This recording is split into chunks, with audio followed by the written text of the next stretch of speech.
Shankar ji please एक minute.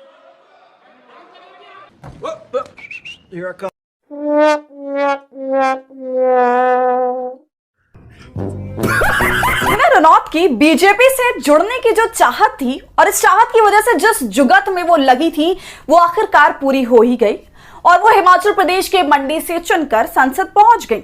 मगर अब जो वो संसद पहुंच ही गई हैं तो उन्हें ये भी समझ लेना चाहिए कि ये असली संसद है, ना कि किसी फिल्म का सेट।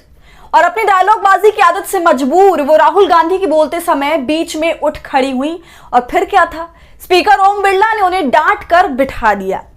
तो क्या है पूरा मामला बताएंगे इस वीडियो में, तो वीडियो को अंत तक जरूर देखिएगा। नमस्कार, आदाब, आप देख रहे हैं खबर अड्डा और मैं हूं आपके साथ सुम्बुलीरम। कंगना रनौत जैसे ही भाजपा में शामिल हुई वैसे ही उनके साथ घटनाएं होने लगी। कभी सीआईएसएफ के जवान द्वारा थपड़िया दी गई और बदले में जो उन्होंने सोचा होगा कि जवान को भारी सजा मिलेगी तो वो भी संभव नहीं हो पाया।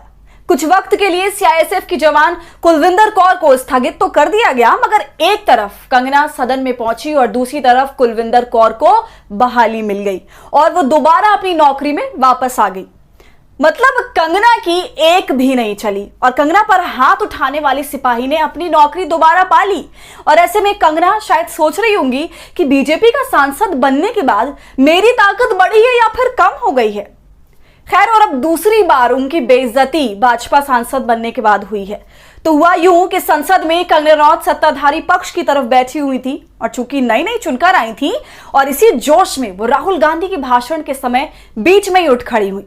वो कुछ कहना चाहती थी मगर ओम बिरला ने हाथ के इशारे से ही कह दिया, बैठ जाइए तो बैठ जाइए।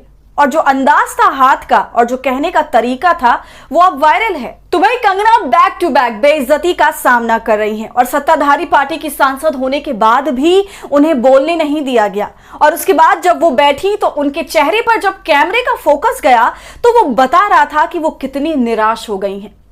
तो सदन में स्पीकर ओम बिरला द्वारा कंगना रनौत की बेइज्जती को आप कैसे देखते हैं, हमें कमेंट कर जरूर बताएं और वीडियो पसंद आने पर इसे लाइक और शेयर करें। और अगर अब तक आपने खबर अड्डा को यूट्यूब पर सब्सक्राइब नहीं किया है तो इसे अभी कर लीजिए।